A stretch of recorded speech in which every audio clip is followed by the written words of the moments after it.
Hola amigos, aquí Nayeli de LA Crafts de nuevo con otra manualidad. Hoy vamos a hacer un centro de mesa muy elegante, pero muy económico y fácil de hacer. Con solo 6 productos vamos a hacer este muy elegante centro de mesa. Vamos a usar una copa de margarita de 9 pulgadas, perlas, alfileres de diamante, tul con brillo, una esfera de unicel de 8 pulgadas y rosas de foam. Para comenzar, vamos a tomar nuestra tira de perlas y colocarla dentro de la base de nuestra copa de margarita.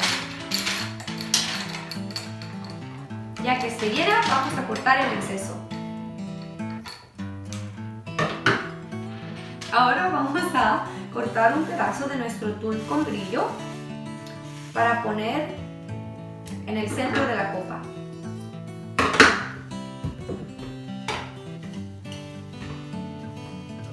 Ahora vamos a tomar nuestra pistola de silicón y aplicar pegamento alrededor de la orilla y poner nuestra esfera de unicel.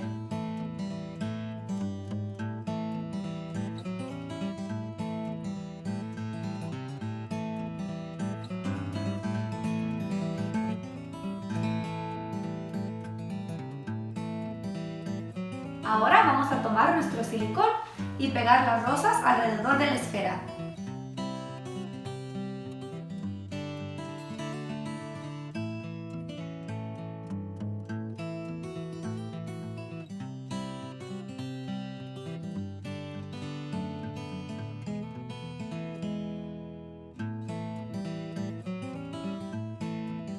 Ahora que nuestras rosas están ajustadas, vamos a tomar nuestro tul de brillo y llenar todos los espacios vacíos.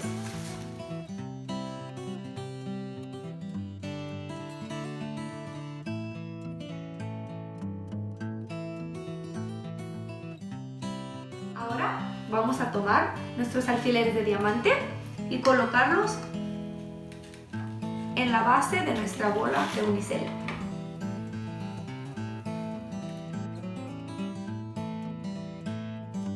Ahora, para el toque final, vamos a tomar nuestra tira de perlas y colocarlas alrededor de nuestros alfileres para que caigan en forma de glue. Así.